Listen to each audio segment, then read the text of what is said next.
जी, तो स्टूडेंट्स ये रही हमारी प्रॉब्लम नंबर 4.16 जिसमें वो कह रहा है a computer puts our binary data at the rate of 56 kilobit per second. ठीक है जी। तो यानी कि वो कहना चाह रहा है हमारा एक कंप्यूटर है जो हमारा डाटा बाइनरी फॉर्म में क्या की कर रहा है, पुट कर रहा है 56 किलोबिट पर सेकंड के रेट पे। ठीक है।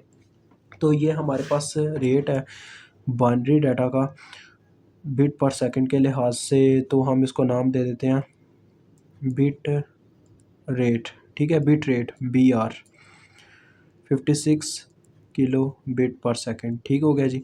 उसके बाद वो कहता था computer output is transmitted using a base band binary pulse amplitude modulation system. यानी कि हमारा कंप्यूटर आउटपुट जो है वो ट्रांसमिट किया जा रहा है, यानी हमारी जो आउटपुट है उसे ट्रांसमिटेड किया जा रहा है किसके थ्रू, एक base band binary pulse amplitude modulation system के थ्रू। डैट इज़ डिज़ाइन, जिसे डिज़ाइन किया गया to have a raised cosine spectrum, raised cosine spectrum के अकॉर्डिंग। तो डिटरमाइन कहता है, डिटरमाइन कीजिए आप transmission bandwidth. Transmission bandwidth means हमने BT फाइंड आउट करना है। B मीन्स बैंडविड्थ और T से ट्रांसमिशन। ठीक है जी। तो for each of the following roll off factors, alpha की वैल्यूज़ मुझे गिवन है। ठीक है जी। तो देखें सिंपल सा मैं आपको फार्मूला इसका बताता हूँ बच्चों, काफ़ी इजी है। Bit rate according to 1 plus alpha. ठीक है जी, ये इसका फार्मूला होता है। तो अब इसकी डिफरेंट वैल्यूज़ हैं तो हम डिफरेंट रेट पे इसको चेक करेंगे। तो सबसे पहले नंबर पे मैं इसको ए जो इसका करता हूँ, ए पार्ट, तो उसमें मैं पुट करता हूँ जी अल्फ़ा को 0.25। ठीक है जी।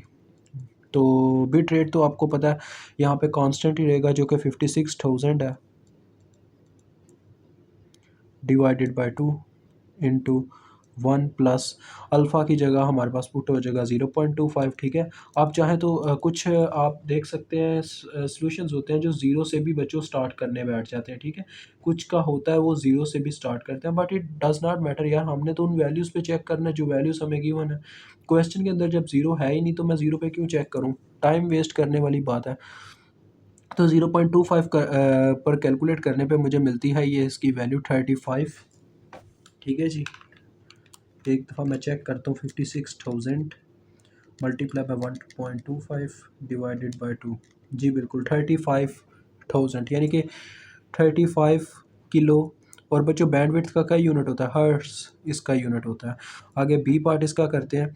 बी पार्ट में आपके सामने क्या होगा जी, बस एक जगह पे चेंजिंग आ जाएगी, फिर से ये 56,000 ही रहेगा, ओवर 2 ही रहेगा, लेकिन यहाँ पे 1 प्लस अल्फ़ा की वैल्यू में चेंज आ जाएगा। अल्फ़ा आप 0.5 पे चेक करेंगे हम, तो बस सिंपल सी बात है 1.5 से अब मल्टीप्लाई देनी होगी हमें 56,000 को। तो इसको जब 2 से डिवाइड करूँगा मैं तो मेरे पास ये आ जाएगा जी 42,000, 42 किलो हर्ट्स। ठीक है जी। अगर सी जूज़ में सॉल्व करता हूँ तो सी जूज़ में हमारे पास है 0.75। ठीक है। तो BT is equal to 56,000 divided by 2, और आगे हमारे पास आ गया 1 प्लस 0.75। इसको कैलकुलेट कर लेते हैं 56,000 इंटू 1.75 डिवाइडेड बाय 2, तो ये आता है बच्चों 49 किलो हर्ट्स।